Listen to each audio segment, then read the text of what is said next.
täna mängisime privaatselt tantramängu.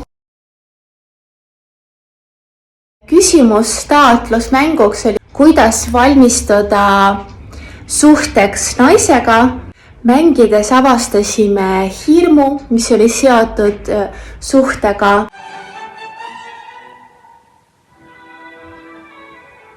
Ja avastasime ja tervendasime hästi palju teisi olulisi aspekte. Mäng oli väga ilus, selline hästi rahulik.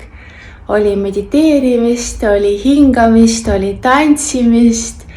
Hästi palju jõudsime 2 tunniga.